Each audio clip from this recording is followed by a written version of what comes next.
Hello, and welcome to 73 and Sunny, the podcast about the journey of getting things just right. We talk to tech, sales, and marketing leaders about how they're growing, dialing in best practices, and getting closer to that sweet spot. We are honored to have the opportunity to speak with our guest today. He's a four-time founder and sales consultant. He's written 3 books on sales, hosts the annual Surf and Sales Summit in Costa Rica, and has over 100,000 followers on LinkedIn. Please welcome Scott Leese. Hey, Scott. What's up? How's it going, Daniel? How are you?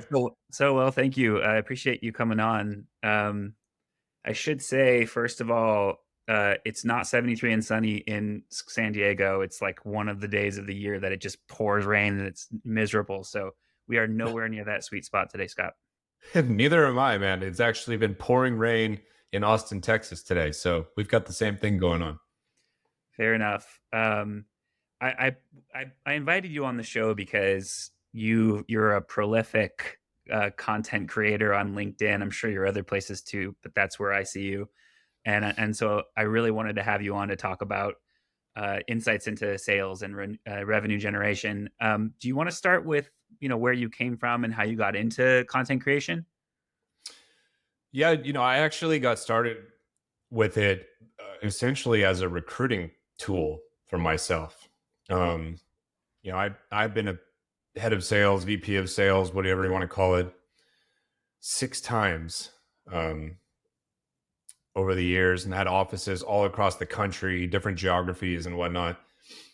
And years ago, I got tired of paying for job ads and like the struggle to recruit in these different places, which is a challenge for everybody. And I sort of thought, well, I just need to grow my network as big as possible. So I know every single salesperson in San Francisco and New York and Chicago and LA and San Diego. And I kind of just would go into each kind of micro system inside of LinkedIn and try to connect with everybody in this particular city as that I could. And then the thesis was, well, when I need to hire somebody, I'll just make a little post that says, hey, I'm hiring for an account executive. I'm hiring for a sales manager in such and such location. And then bang, it'd be a lot easier. So that was how it started. It was through growing the size of my network specifically to save money and make recruiting easier. And from there, it kind of grew into, well, maybe I'll share some things about sales. Maybe I'll share some things about sales leadership. Maybe I'll share some things about, going out on business on my own. Whatever the topics were, and you start to open yourself up a little bit, be vulnerable, get creative, write some things, and you get feedback, and that feedback, if it's positive, kind of propels you forward. And so that was where the journey kind of began. And I think I probably started with that strategy around 2011 or so, but really didn't start creating content real hardcore until about 2016 or so, I think. We had Josh Braun on 2 episodes ago, so go back and check that out if you'd like to listen to it. He's a really interesting guy, but also a LinkedIn kind of sales influencer. And one of the questions we had was around how he comes up with a new post every day. Do you have a strategy? He had a list of, he was like a story gatherer, so he takes notes wherever he goes to try and remember something that happened to him and link that to some lesson that he wants to talk about. Do you have some strategy of posting, or do you just wake up with an inspired mind? No, I don't have a strategy. And I am not in any way suggesting that that's the smart or wise way to do it. But I don't. I have always just kind of operated with, well, I wake up today and what's on my mind? Was it something I thought of on my own? Was it a conversation I had yesterday or early this morning with Daniel, or something I've been struggling with, or, people have been messaging me about that I should kind of talk about? And if I had something interesting to say, I would say it. And if I couldn't find anything interesting to say, I just wouldn't say anything. Um, so I'd feel like there is an element of, kind of creativity, I'm calling it audible kind of every day or improvisation and whatnot. But I will also tell you that it creates a tremendous amount of stress for me because the first thing I think of when I wake up is what the am I going to write today? Do you think? And the burden and pressure of that is very real when you've been doing this for as long as I have. And, people are sort of expecting you to be brilliant today or write something funny or creative. And it's like, man, sometimes I don't have anything to say at all. And I'm just not one of these people that can go lock myself in my office and write content for the next 30 days and just schedule it out. I just don't operate that like that. If inspiration hits, I have something to say. If not, I'm absent that day. So this recollection back to a post. I don't know how well you would remember the things that you posted if they're coming off the top of your dome uh, every day. But you wrote or you posted that the traditional sales playbooks might be missing the mark. The struggle to connect with prospects is real, and it's impacting the heartbeat of growth, authentic customer connections. So I wanted to ask first, maybe if you don't remember it, I'm glad I refreshed your memory. What do you think has changed about customer engagement that's causing this lack of authentic consumer connections? Our insatiable drive for efficiency and growth at all costs. Because you're trying to always do more with less and squeeze more with less. And you just end up moving a little bit carelessly and a little bit thoughtlessly at times, right? We used to go back 100 years. The business got done in person, and you met with people and you built relationships, and then some deal was struck, and then it evolved to, well, I better fly to San Diego to close this deal with Daniel, and then we're just like, well, we can do all of this on the phone now, right? And then from there we evolved to, I don't even think I need to talk to Daniel. I can just email him back and forth a bunch of times. And then we got real smart and built tech around these tools because making one phone call at a time wasn't efficient enough, Daniel. We need a power dialer that can call 20 numbers at the same time. And when somebody answers, we're like, oh, hey, which one were you? And then we built these tools for email, these spam cannon tools where we could just load all these email addresses in and create this like minute personalization of a message. And we sent all these emails. And what we did was we have come damn close to killing off these channels entirely. Because I don't know about you, but my ringer is off all day long. It automatically goes to voicemail if it's not a number that I recognize. My voicemail tells you I literally don't check my voicemail, so you got to text me, right? I'm not answering the phone. I barely even answer the phone if my parents or my friends call, let alone a stranger, Yeah. right? And I'm not responding to emails from total strangers or spam messages or solicitations. I feel like I don't have time in my day. And we get dozens of those messages every single day in email. And now we get them in our DMs on LinkedIn as well. So we have kind of poisoned the well for ourselves a little bit and gotten away from what works at the heart, which is really understanding what's going on with your prospect's business, asking the right kind of questions, listening intently, having built a relationship with them over time. So there's some level of inherent trust there. And then helping somebody understand how you can solve this particular problem. That process has been deemed too inefficient and too slow. So that's what I was talking about in that post. I remember writing it. I couldn't tell you if it was from 1 month or 1 year ago or whatever it was from, but I do remember it.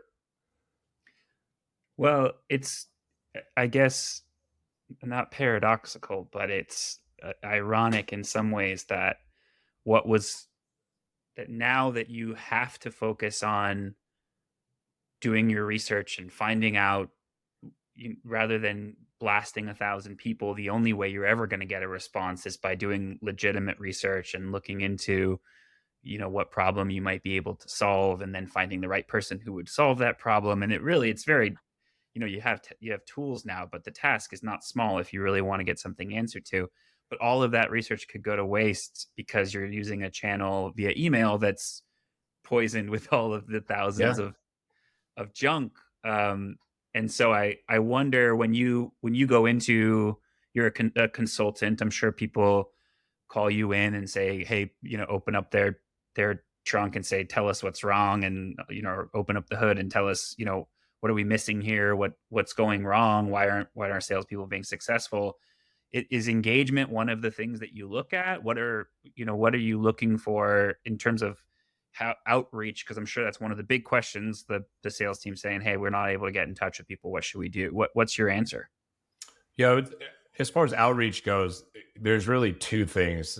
Number one, people typically don't have like a process that they follow, so they're just haphazardly all over the place.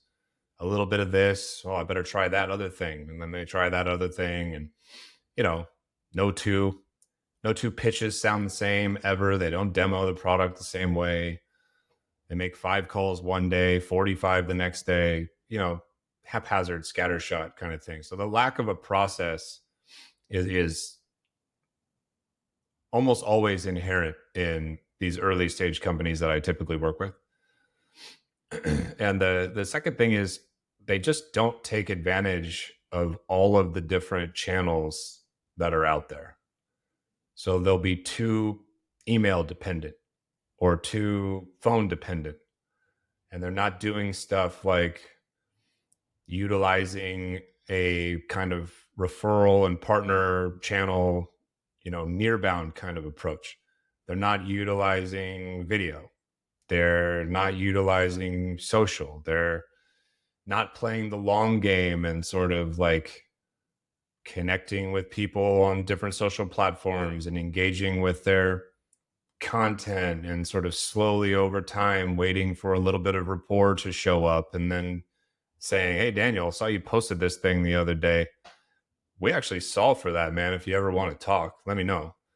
And just kind of slow playing it. They're so that's what it is they're just too heavily invested in one thing and they ignore the others. And I think that we're in a buying situation now where we've got lots of different kind of demographics in buying positions, and everybody has their own preferred method of communication, and we don't know which one is right for which person, right? So if you are trying to sell to my parents, they're telephone people still. They talk on the phone all day long. Me, the easiest way to get a hold of me is to text me. That's going to get you the fastest, best response. You might be an email guy. Somebody else might be a LinkedIn DMs person. Somebody else might be a snail mail person. One of my good friends, Dale Duprice, sends these like super creative snail mail, letters, and he has all these campaigns around all this kind of stuff. So you've got to try all of those things basically until you figure out which one is going to work for this particular opportunity. I better stick with that channel. If I'm telling you you should text me, you should keep texting me. You shouldn't suddenly try to email me, right? Those are the two things. Not diverse enough in terms of the approach, and then just not having a process in place. Those are the two biggest problems, I think. It's interesting you bring up the early stage, because I would imagine that's where the chaos initially exists. But it's also interesting because we work with a lot of enterprise level organizations. The same, and it's like the problem with scale, right? If you start off with broken process, as you scale, it just gets more broken, or it breaks at scale. But we still see the same kind of things in like enterprise level organizations. Like when we Yeah. talk about engagement strategy or outreach strategy, they go, you know, there's more people. There's like interdepartmental collaboration where marketing's talking with, engagement analytics, and there's data folks. And then you ask them, so what do you do when a lead like comes in? Like if you get a new inbound inquiry, what happens? And they go, well, like, Jane, do you want to answer that? And then Jane, it's like, well, an email goes out and then, hey, sales, what are you guys doing? It's like, oh, sales makes a call. Then you're like, well, how many? And you go, well, it depends on, who it goes to. And, where you would expect that smaller organizations would have these issues because they're just trying to build. But sometimes you go into these large organizations and there's more people, but the chaos exists the same. It's just at a bigger level. Yeah, that's been my experience as well. And you sort of ebb and flow between having a stringent process in place and then nothing and loosening the reins a little bit. And then you're like, oh, we've lost control. We got to tighten everything up. And then we tighten things up. And then we got to loosen them up again because people feel restricted. It's just like back and forth kind of thing. And so I think, most sales orgs, most companies are going through that exact experience. You know, nobody has it dialed in perfectly for very long. That's been my experience. That's interesting that you notice the ebb and flow because I think that's certainly true. I think it just The goes to show that you can never stop paying attention to it. You can never stop thinking about it and making sure that you've got it dialed in. It's not like you just fix it one day and you're like, yes, this is fixed. I never have to deal with it ever again. It's like this is a living, breathing entity. Yeah. Things are always changing, always evolving. We've got to be tinkering with this, evaluating it, making sure it's being followed. Think about people going in and out of the organization too. So people who were very good at following all this process leave for whatever reason. People come in new to the organization. They're not good at following this process, or they come from a different process and they want to do it the old way that they're used to. Right. So it's this thing that's got to be evaluated kind of all the time. You can't just set it and forget it. How much do you get into tech stacks with your consulting clients? And is there a piece of tech that's like a sales must have that you think all sales and revenue teams should get? Well, we get pretty deep. Um, my partner Jean Marie Wilkie, she kind of handles all of the operations and tech stuff in our consultancy. So she's usually diving in with people there. There's the obvious stuff. I think like you probably need a CRM.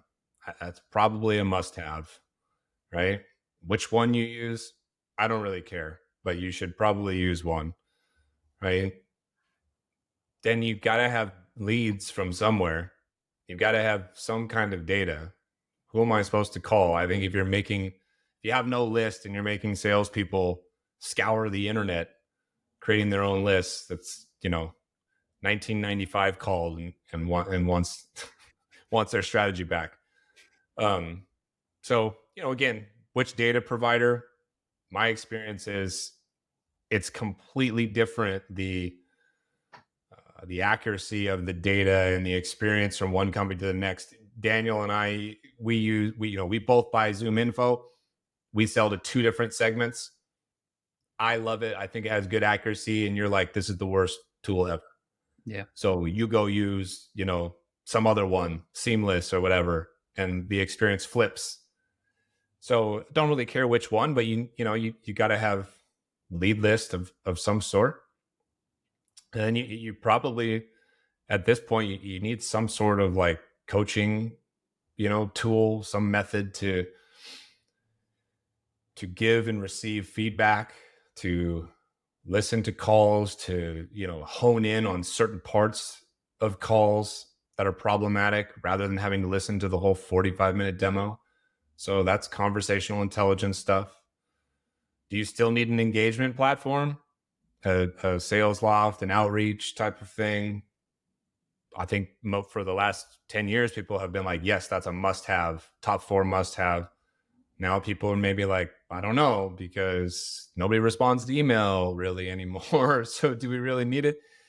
So those are like the, tried and true kind of platforms and pieces of tech stack that you need.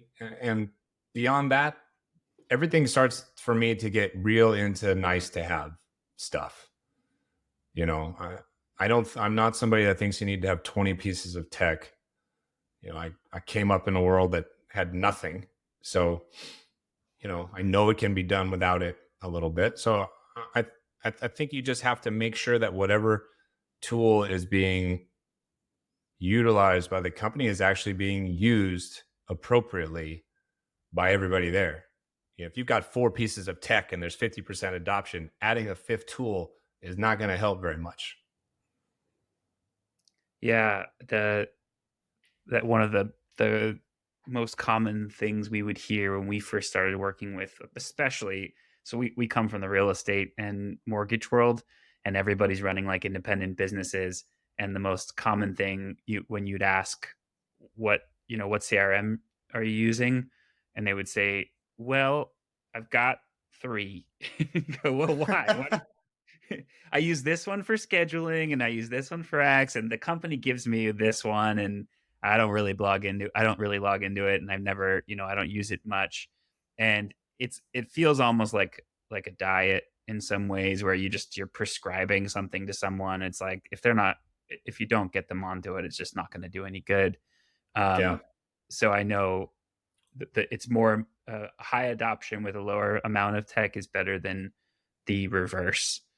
um, Hey, I wanted to talk about, because one of the first things that I noticed, maybe one of the first times I noticed you on LinkedIn, was because you have that emoji in front of your name on LinkedIn, and this is one of the most brilliant things. I think I told you about it when I reached out to you, but one of the most brilliant things you've done, which is put the emoji in front of your name so that when people reach out and it's one of the merge fields, instead of saying hi Scott, it says hi like surf emoji guy, and to ignore it, or at least to give context to it. And then after looking through your profile, I saw that you do this surf and sales summit. I wanted to ask about it. Who's it for, and why is a surf and sales summit the most brilliant idea for a sales conference ever? Man, I don't remember when I put that surf emoji in there for the first time. It was years ago now. It seems so commonplace now that everybody uses. Seems like something like that. But yeah, that was why I wanted to figure out what was a real person and what was a bot sending me some kind of automated message. Um, why is the Surf and Sales Summit the best I experience out I there? just think it's brilliant that you would Yeah. combine, because conferences are like they're in Well, Vegas and you're walking, yeah. you're walking from air conditioned room to air conditioned room. The idea that you would have surfing involved with a conference is in my opinion Well, brilliant. that was the idea. I mean, first of all, I'm not somebody that enjoys going to a conference with 50,000 people there. Uh, That's not my scene. I'm not like super outgoing, party animal type person walking up into booths and saying, "Hey, I'm Scott. Who are you?" Like that makes me very uncomfortable. My social anxiety like goes through the roof. But you get me around 15, 20 people and I'm fine, normal, right? Excited even. So the original idea was, why do I have to go to a sales conference with so many people? Why can't we do like a small one? So instead of just barely meeting all these people and never talking to them again, I actually spend about a week with 20 people and I really get to know them. And maybe I can help them. Maybe they can help me. Maybe I teach them something. Maybe they teach me something. And then it was, why do I have to go to the conference room at the Marriott in St. Louis, Missouri? I don't want to go there. You know, all of those places as a venue are just so stale and boring. I don't want to be there, right? And I'm taking time away from my business, taking time away from my family. It's like, if I'm going to go do something like that, I want to go someplace cool, right? So I sort of was like, how come nobody has a conference in a cool place like Costa Rica, on the beach? And I don't want to sit and listen to people drone on for 8 to 10 hours a day. Like, why can't we do 3 or 4 hours of content a day? Walk at the beach, surf the beach, give people surfing instructions who don't know, how, have drinks, have food, maybe go on a zip line tour, look at sea turtles. Like that sounds way more my speed, where it's like half learning, half vacation, small group of people, but it's an experience. And you come out of that experience with like 20 friends and colleagues that you maybe will work with one day, maybe who help steer you the right direction in your business or your career. Maybe they'll hire you one day or you'll hire them. Maybe you close a deal with one of them because one of them was in your, kind of buyer ICP or your profile or whatever, right? And everybody who's come to these events over the last, I guess it's been 6 or 7 years now, everybody has like amazing feedback for us all the time. They're like, this was a life-changing experience. This is how sales conferences should be done. I learned a ton, I networked a ton, but I'm also refreshed and I had fun. And, so for me, I used to live in Northern California, and I used to surf, a couple times a week, 3-4 times a week before I had kids. And then I moved to Austin, Texas. Well, you can't surf in Austin, Texas, right? So I had to figure out a way to like, scheme a couple surf trips every year, essentially, Yeah. and make like a business out of it, right? So it's like, I got to go to work. I got to go to Costa Rica to go work. So turns out that, this kind of goofy idea is a hit with a lot of people. And, we've had a good run. We expanded and built a podcast out of it. I've done a golf and sales event as a spinoff of surf and sales. And now you see more and more people creating these micro events and recognizing the power of them. And I think that that's a good thing. Yeah, I'm only thinking of what other activities that I enjoy that we could turn into Oh, conferences. pick one. We could easily do it. Yeah. Well, I'm, as anyone who knows me, I'm somewhat of a pickleball addict, Oh, and there you but go. I'm I've had multiple conversations with people about creating a pickleball and sales yeah, event, like a tournament, whatnot. Yeah, that's there are easy. enough. I'll help you do that if you want. Okay, let's do it. There are certainly enough. I mean, pickleball. Just going to where I play regularly, the park is close to a business meeting. We talk about everything. Exactly. There's a lot of downtime, and you get into Yeah. conversations. So, Yeah. and there's so Now, many. now, let's say that you run a real estate practice, brokerage, or whatever, right? And so you decide, you know what? Let's host a local like pickleball tournament slash meetup, right? So you get people from your industry to show up. You get your lender to show up. You get the title insurance person to show up. Everybody who's associated with the transaction in some capacity, right? You get a couple people to sponsor the event. Keller Williams sponsors this thing. So and so sponsors this thing. Everybody's there, right? Now you charge, I don't know, let's call it $100 entry fee for the tournament.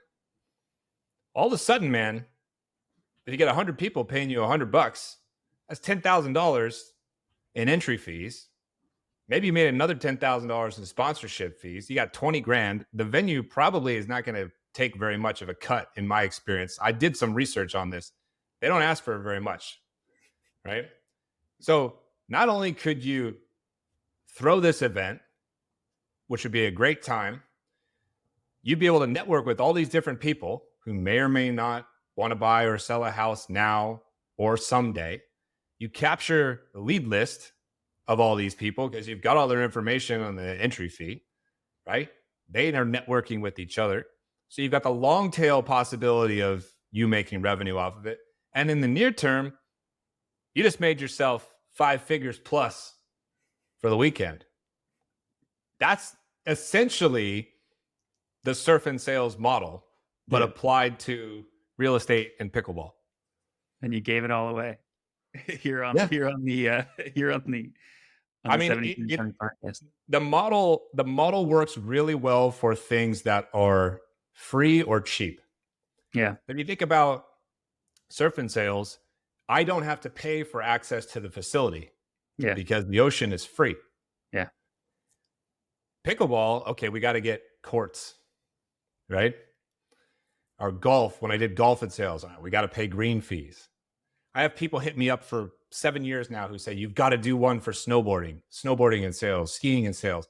I'm like, yeah, but the math doesn't work It's too expensive. because the lift ticket is like super expensive Yeah. and the lodging at these places is super expensive.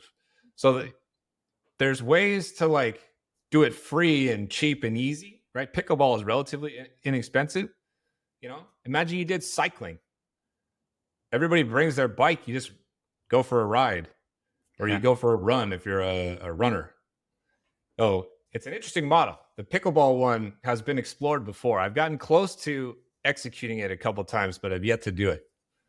Oh, Well, it's ripe for yeah. exploitation for sure. Yeah, there you go.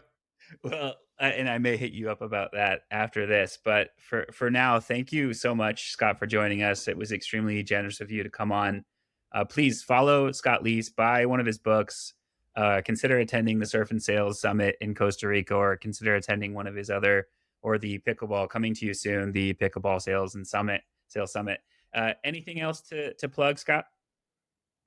No, that's it, I guess. I mean, maybe if anybody listening is, in this kind of like early stage, trying to take their company from, 1 million to 25 million kind of growth phase, that's my specialty.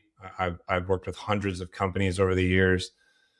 Somebody ran the math the other day, and I think I have like a almost 1 in 5 record of companies who are getting acquired, which is pretty high over the norm. So, anybody who's looking for help in that department, that's my main job, and would love to talk to you. So, Awesome. Yeah, absolutely. Reach out to him. And for us, please like and subscribe and go back through our old episodes to get more nuggets of wisdom from sales and tech leaders.